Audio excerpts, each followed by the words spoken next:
You have achieved things. Maybe many things. Good grades, good career, good relationship, good home, good body, good social media presence. You have done what you were supposed to do. You have followed the roadmap. And at some point, maybe briefly, maybe repeatedly, maybe in a way you have been trying not to look at too directly, you have felt it. The emptiness. Not the dramatic emptiness of crisis or collapse. The quiet, unsettling emptiness of having everything that was supposed to make you feel complete, and still feeling like something essential is missing. That feeling has a name. Not a clinical one. Not a diagnosis. A deeply human one. It is the spiritual void. And it is one of the most common and least discussed experiences of high-functioning adult life in the modern world. In this video, you are going to understand why achievement without meaning always produces this feeling, what the research says about the human need for transcendence and significance beyond personal success, and what it actually looks like to build a life that is not just healthy and productive but genuinely sacred. The first thing to understand is that the spiritual void is not a sign of ingratitude. It is not a sign that you are broken or that you have failed to appreciate what you have. It is a sign that you are human, specifically, that you are a human being whose deepest needs cannot be met by achievement alone. Research on human motivation and well-being consistently identifies a category of needs that sits above the practical and the personal: the need for meaning, for purpose, for connection to something larger than the individual self, for a sense that one's existence matters in a context beyond one's own biography. These needs are not luxuries.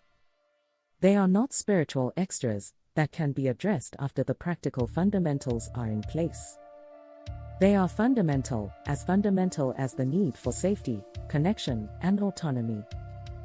And when they are unmet, when a person's life is organized entirely around achievement, productivity, performance, and the accumulation of experiences and possessions, the void that appears is not evidence of having too much. It is evidence of a specific and genuine hunger that achievement was never designed to satisfy. The research on what actually produces lasting well-being, as opposed to the temporary satisfaction of achievement, consistently points to three things that most high-achieving people systematically underinvest in. The first is meaning, the sense that your life and your actions connect to something that matters beyond your own satisfaction. The second is transcendence, the regular experience of something larger than the individual self, whether through spiritual practice, time in nature, deep human connection, aesthetic experience, or service to others. And the third is contribution, the felt sense that your existence makes a positive difference to people and things beyond yourself. Achievement can produce all three of these, but only when it is in service of something beyond itself. When achievement becomes its own goal, when you are achieving in order to feel significant, to prove your worth, to fill the time, or to avoid the discomfort of sitting with yourself, it produces the specific hollowness that comes from using the right vehicle to travel to the wrong destination. Here is the paradox that most high achievers live inside without ever naming it.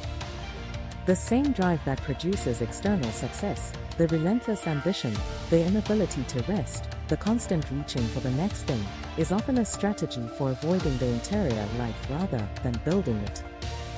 When you are always moving, always producing, always optimizing, always acquiring, you never have to sit with the questions that the spiritual void is asking. Who am I when I am not achieving? What do I actually believe? What genuinely matters to me beyond what I can measure or display?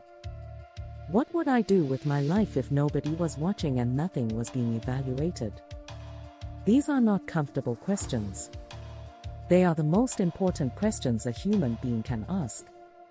And the relentless pursuit of achievement is, for many people, a very effective strategy for never having to answer them.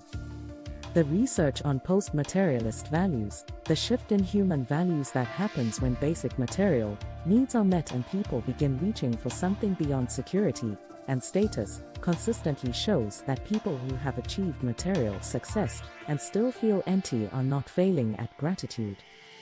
They are succeeding at something more important.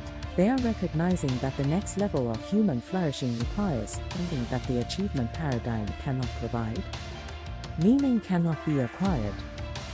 It can only be discovered through honest engagement with the questions of what you actually value, what kind of presence you want to have in the world, and what would make the years between now and your death feel genuinely worthwhile rather than merely impressive.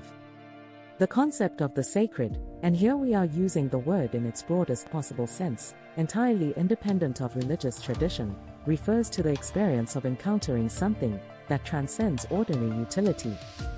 Something that cannot be justified by its productivity, its profitability, or its contribution to your personal optimization.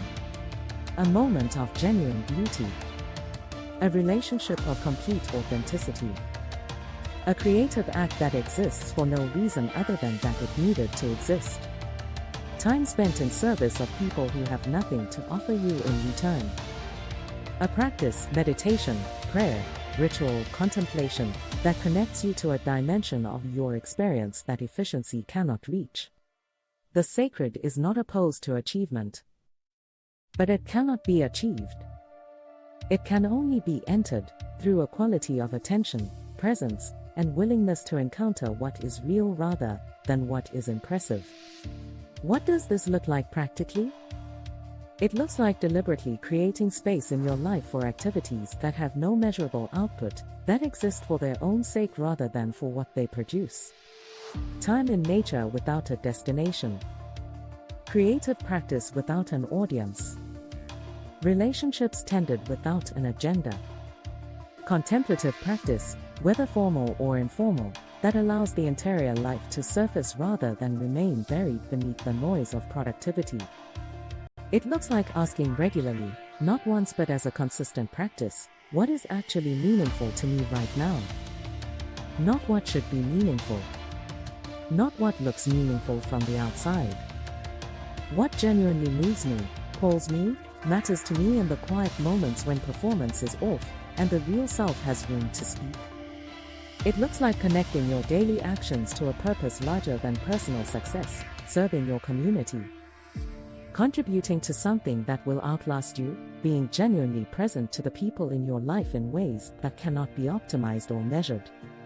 And it looks like tolerating the discomfort of not knowing, sitting with the uncertainty of the big questions rather than filling that uncertainty with more achievement, more distraction, more consumption, or more productivity. The spiritual void is not your enemy.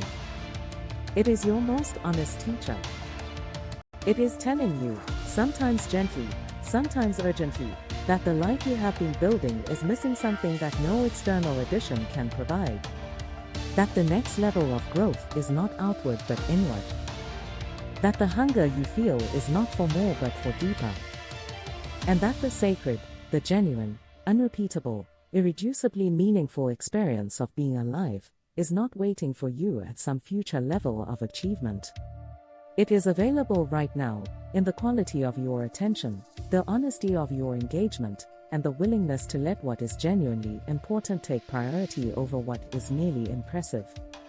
If you made it to the end of this video, something in you recognized what was being described. That recognition is not a problem.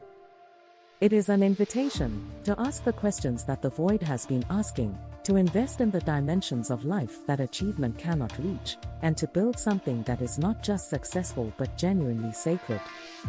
Share this video with someone who has everything and still feels like something is missing, because sometimes the most important thing you can offer someone is the language for what they have been feeling without being able to name.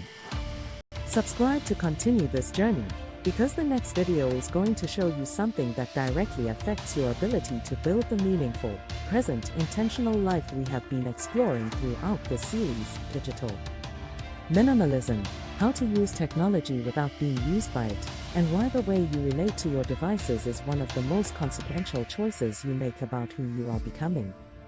See you there.